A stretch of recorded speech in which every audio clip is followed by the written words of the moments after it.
Hey everybody, welcome to Talking Horde, the official Lusty Horde Hordecast podcast after show. I'm your humble host, Baby Bodacious. Tonight we're talking about an episode that changed a lot of lives, Star Squadron 6, a Florn Wars story, a unique story of loss, betrayal, cowardice, and daiquiris.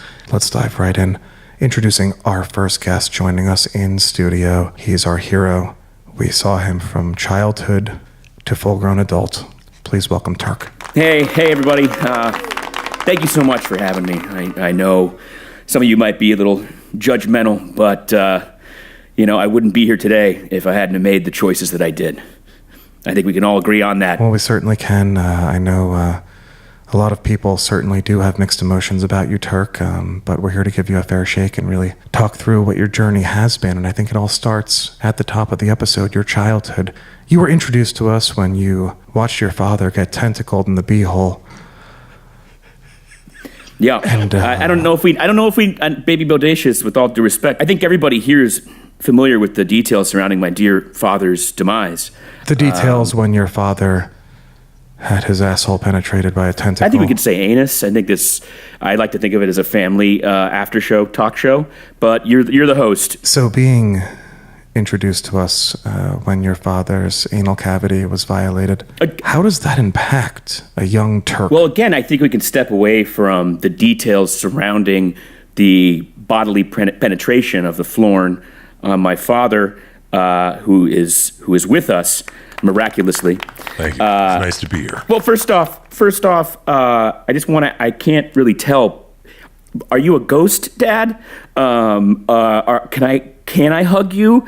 Will I go through you if I do hug you? It's so good to see you. I'm so marred by the way that you went and my lack of living up to your expectations. I don't know what to do right now. It's okay. It's okay. You can hug me. You can hug me if you want to. All right, I'm going to get up and walk over and hug you. You are a ghost! Yeah, I'm a ghost.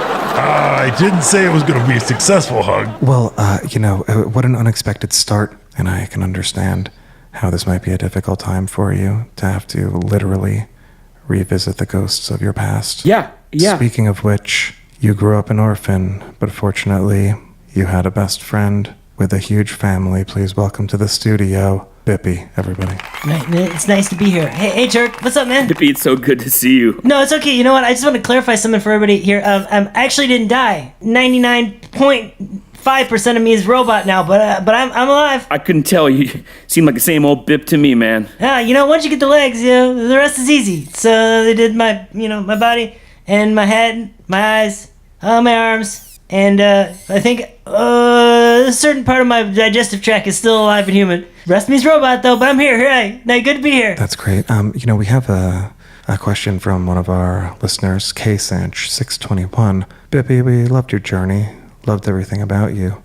You can't dream anymore because of your robot legs. What would you rather have, legs or dreams? Wow. I have legs. They're robot legs. I don't have dreams, though, so I'm going to go with the dreams. Sure would be nice to dream. Bip, you might not be able to dream, but know that part of your dream became my dream. And for that, I want to thank you. And I also want to clarify that I really thought you were actually dead. And if you hear anything regarding what happened after what I was certain was your actual physical death, just know that I'm here for you, brother. And again, I thought you were dead 100%. Funny story, actually. After they put me back together, I asked the doctor, I said, am I ever going to surf again? He said, no way, man. But I said, well, can I own a board shop? And he said, yeah, man. And so I tried to get the land. They said someone bought it and started a board shop. I said, who could that be? It was you. So that's what I was kind of alluding to before. You apparently know the whole story. Listen, I know that you're slapping galoshes with Samantha. But you're always welcome at your surf shack whenever you want, man. I think I'll pass, man. All right, I got a hammock set up and everything. Well, we're here talking with Turk and Bippy, but we can't talk to Bippy without talking to our next guest. Please welcome to the studio, Pilot. Greetings, humans. I feel as though I must tell you that I am not actually Pilot, but rather a copy of Pilot. a perfect copy. So please speak to me as if I were the original pilot, even though I am not. That works for me if that works for everyone. Yeah, cool. Yeah, I guess I'm okay too. That'll eliminate all confusion. Now, Pilot, you're a robotic creature that most would argue doesn't have a spirit nor a moral compass. But Bippy disagreed. What was your relationship like with Bippy before you were infected with Protocol Zeep and killed most of him? Lieutenant Bippy was a member of my squadron. He was a person that I flew with. He liked to take me into the wave pool and talk to me about his religion. Wow, emotions are running high here in studio. Actually, emotions are not running high. I have no emotions, for I am a robot. Pilot, I can see the tears forming in your eyes. You're clear. No. Wait a minute. Those aren't tears, all right? He's just leaking his robot oil. You partially killed Bippy, you traitorous son of a bitch. Do you understand that I was merely following instructions? I was being programmed. Guys, don't fight. Don't fight, okay? So what? So my body is 99.5% robot now, and so what? Turk is running my board shop and slopping it to my girlfriend. And so what? Because of Pilot, I know what it feels like to have a pulse explosion destroy the reactor in your ship and it burn you to death right in the middle of space. So what? It doesn't mean we can't still be buds, right? Can we still be buds, guys? Well, it seems like we're on a road to recovery, and that's important. I think we've accomplished a lot. Things really took a twist when we were introduced to our next character, newest pilot, space rookie, Douglas of Florn. It's a pleasure to be here. Thank you for having me. Douglas, thank you so much for coming. This is it's a real treasure because you're a unique member of the Flornish race. You were raised by humans. Now, was that difficult, being a slug with tentacles raised by humans? You know, it actually was not. I grew up amidst a bunch of very forward-thinking people, and did not hurt that they were terrified of me. So they were very accepting and let me go about my business. It's hard now that I'm back living on Florn. You're back on Florn now. I had no other place to go. I could only stay with Turk for so long at that surf shack, drinking chiladas. I have to ask. Am I a war criminal on Florn now? Yes. Yeah, why, yes, the answer to that would be a resounding yes. Not only do they think I'm a coward, but I'm also a war criminal, yes. Douglas, we actually have a question from Facebook from Luke Ewert. Luke Ewert says, this one goes out to Douglas. If a Florn expands 8 times the size when angry, does that make the angry makeup sex 8 times better or 8 times more deadly? Well, like anything, all you're doing is magnifying what's already there. So if you are terrible in bed, small, you will be worse when you're 8 times as large. Douglas, that's a very profound point of view and something that I think certainly humans can take and learn from. And Luke, thank you very much for your question. If you have questions of your own, please feel free to get in touch on Facebook or Twitter. We'll be happy to answer them every episode. We're going to take a quick break to hear from a couple of our sponsors. Are you in the mood for chocolate, caramel, and 6.5 million milligrams of zinc? Eat Solos. We're also sponsored by Willie's Famous Chili. Come on, baby. Give that chili a little kiss. And of course, sponsored by Bippy's Board Shop. New Sarasota Beach has a fuck ton of board shops. Why don't you make it a Bippy's? He's not as dead as you thought he was. Welcome back to Talking Horde, the official Lusty Horde Hordecast podcast after show. We're live in studio with the cast of Star Squadron 6, A Florn War Story. Before we get to our final guest, we have a few special guests that didn't make the episode, but we know everyone wants to hear from. We're all familiar with Squad 1, Squad 2, Squad 5, Eagle Squad, Rattlesnake Squad, Warthog Squad, Panther Squad, Komodo Dragon Squad, Launch Squad, Party Squad, Hot Air Balloon Squad, Bookworm Squad, Kid Squad, Todd Squad, and Squad 6. But everyone wants to hear from one of the most celebrated squads throughout all of the galaxy. We have Disco Squad live in studio. Hello, Disco Squad. Hello. Oh, yeah. We at Disco Squad always keep the lights right and the missiles tight. Woo-hoo! Disco Squad, you're legends throughout the galaxy. Everyone knows it. Everyone wants to be you. There's no gender that wouldn't have sex with you. How do you do what you do? I'll tell you something. All of the people out there that said we were never going to amount to nothing, look at us now. I want you to all get your heads out of your asses and look at us now. The #1 squad with the best hit ratio. You know what you can do?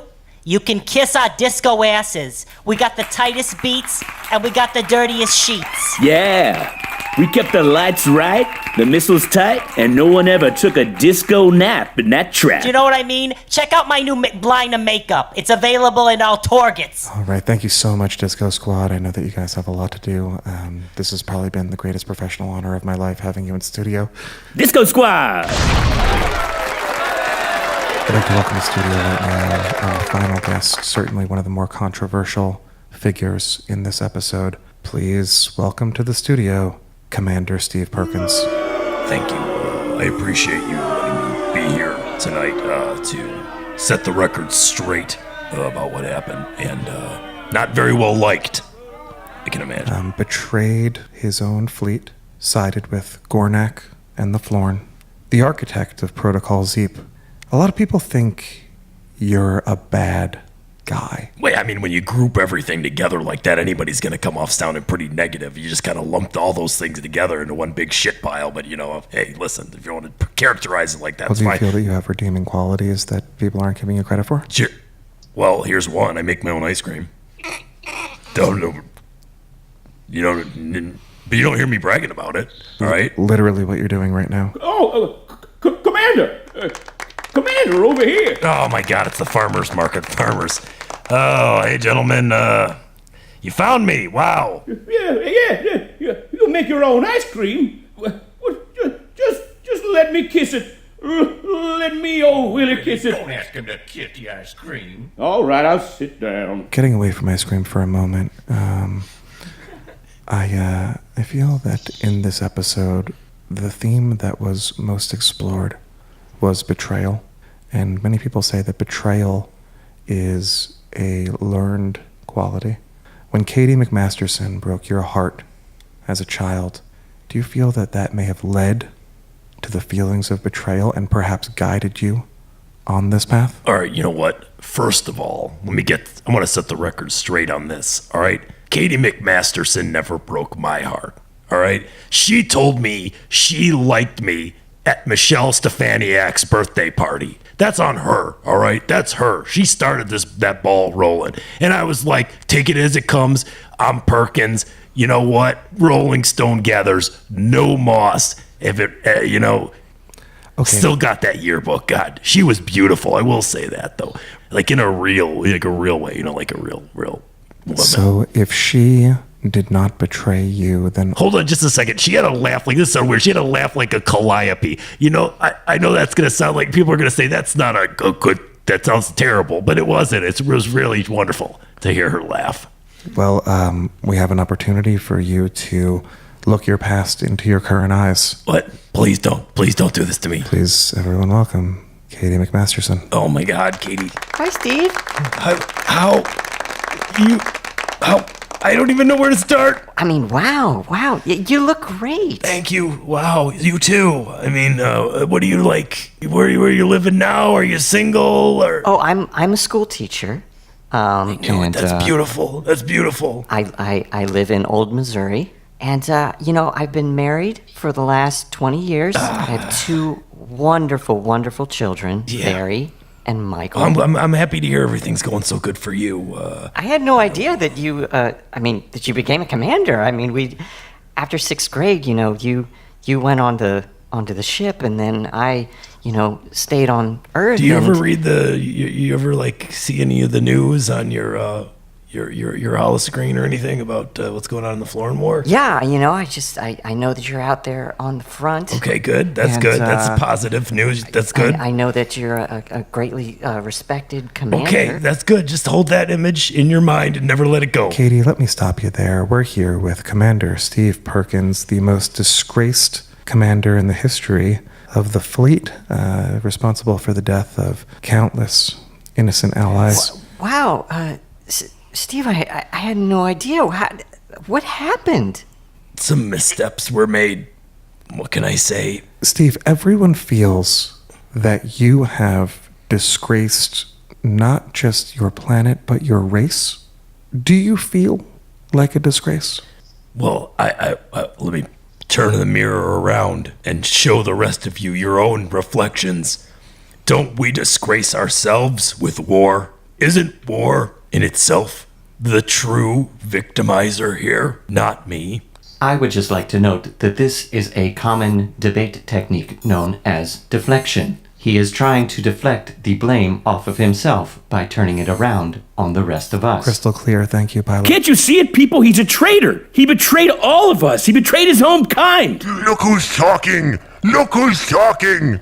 All right, he's got a good point. I kind of did the same thing after he did it first. Everybody, I understand. You're all very upset with my actions. It caused some of your deaths, caused most of your maimings. And I think the only thing I can say to somehow remedy this situation is to say, activate Protocol Zeep 2. Protocol Zeep 2 activated. I have said this before, and I hope that I didn't have to say it again, but there will be no murder in the studio. Yeah, I got it. Sorry. Pilot, stand down. Protocol Zeep deactivate. And I'm back. And shame on you for that. I hope it doesn't happen again. Well, that's all the time we have today for Talking Horde, the official Lusty Horde Hordecast podcast after show. We were discussing Star Squadron 6, A Florin Wars story. If you have any questions, please feel free to get in touch via Facebook or send us a message on Twitter at Lusty Horde. Don't forget to subscribe. I'm your host, Baby Bodacious, and in the great words of Todd from Todd Squad, bye. We'll see you next time.